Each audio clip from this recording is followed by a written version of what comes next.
नमो नारायण।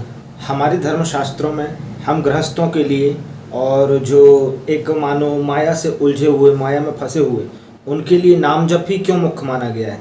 क्योंकि कलिकाल में, वर्तमान में ये संभव है कि हमारा मन उतना न लगे, क्योंकि ऑलरेडी हमारा मन किन्हीं अन्यत्र चीज़ों में ग्रसित रहता है। ठीक है ना?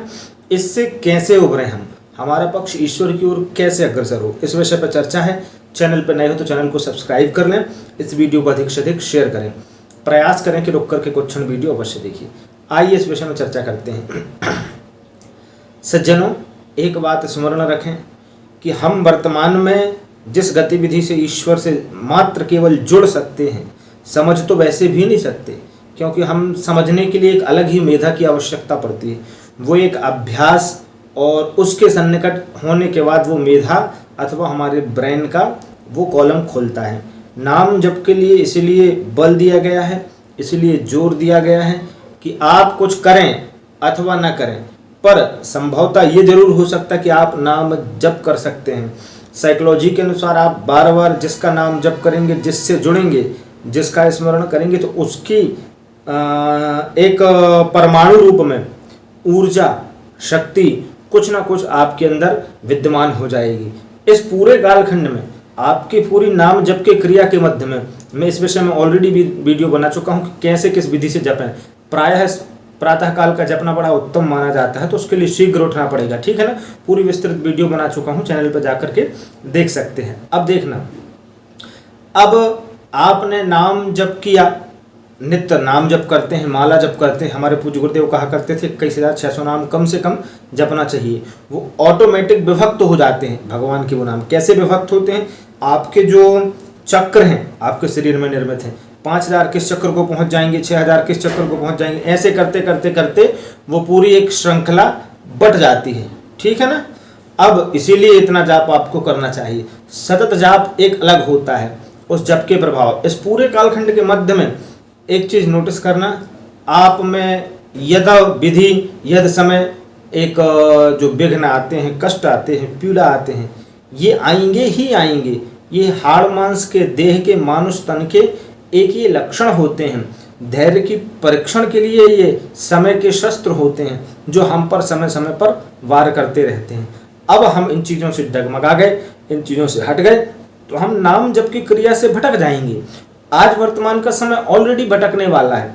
ऑलरेडी भटकाव इतना ज़्यादा है कि नीतियों में, क्रियाओं में लोग भेद कर रहे हैं, जल्दबाजी के चलते, शीघ्रता के चलते। कहाँ का क्या हम नियम मानते थे, धीरे धीरे हम किस नियम में आ चुके, हम कहाँ पहुँच गए, सारी चीज़ें हट गई। क्योंकि यदि आप नाम जप नहीं समझ पा रहे हैं, नाम जप नहीं कर पा रहे हैं, तो वेदांतों का, उपनिषदों का बोध आपको संभव ही नहीं है। वो तो बहुत बड़ा विषय हो जाएगा। हम तो वर्तमान में प्राइमरी कक्षा के स्टूडेंट हैं और बात करते हैं एमए क्लास की, तो वो तो हमारे लिए अत्यधिक बड़ा। पर हम धीरे धीरे धार्मिकता से ईश्वर के सन्निकट रहें, जुड़े रहें, उससे कहीं ना कहीं नाम जप के माध्यम से कनेक्टेड रहें। कईयों पर यह अनुभव हुआ कि नाम जप का ऐसा प्रभाव पड़ा, यद्यपि भाग्य था, उनका आना था समय, ये नोटिस करना। पर बुद्धिमान व्यक्ति अपने यहाँ जो वृद्धि होती है उसका पूरा श्रेय परमात्मा को देता है, और जो घाटा होता है अपने कर्मों को कोस करके फिर वो रोता है। यही जीवन का सार होता है। इसके अतिरिक्त यदि कभी कोई कुछ कर पाए तो जीवन में बता देना, हमको कमेंट के माध्यम से साझा कर देना कि इस चीज़ को हमने बदला या इसके विपरीत हम कुछ कर पाए। हम कुछ नहीं कर सकते। जीवन में बोध लगाने की क्रिया जान लो, शांति पकड़ने की क्रिया जान लो, वो आपको नाम जप से ईश्वर के सन्निकट रहने पर स्वतः ही प्राप्त हो जाएगी। वेदांत को तो आप समझ नहीं सकते ना। मेरे सामने एक उपनिषद खुला है, उसमें लिखा है तत् एतत् पदनीयम अस्य सर्वस्य यत् अयम आत्मा। वो बोलती है तो वाणी बन जाती है, वो सुनती है तो श्रवणेंद्रिय बन जाती है, वो स्वाद लेती है तो स्वादेंद्रिय बन जाती है, वो देखती है तो वो चक्षु बन जाती है। आप कैसे कितने बारीकी से परखोगे, कहाँ पकड़ोगे भैया? बिनु पग चले, बिनु पद चले और चले सुने बिनु काना, चौपाई है ना, स्मरण आ गया।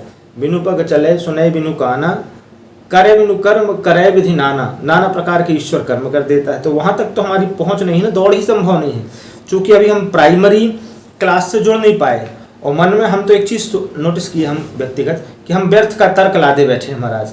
कभी ईश्वर तर्क का विषय ही नहीं है, कृपा तर्क का विषय नहीं है, वो मात्र केवल श्रद्धा का विषय है। शास्त्रस्य गुरुवाक्यश्च सत्य बुद्धौ धारणम इति नामनी श्रद्धा, मात्र ये श्रद्धा है। विश्वासो गुरुवाक्येषु, शास्त्रों पर समर्पण, यही श्रद्धा होती है। इन चीज़ों को हमको समझना है। आज यदि हम इन चीज़ों को नहीं समझ पाए तो जीवन में हम कब इन चीज़ों को समझ पाएंगे। और ग्रसित तो हम सदैव से थे, मोह से ग्रसित थे, मोहांध थे, कामांध थे, वासनांध थे, हम कितनी चीज़ों से अंधे थे, पर हम समय रहते उन चीज़ों से चूक नहीं पाए ना, छूट नहीं पाए। अब समय है, ठीक है ना। इतनी सी बात है। चैनल को सब्सक्राइब कर लें, वीडियो को शेयर करें। नमो नारायण।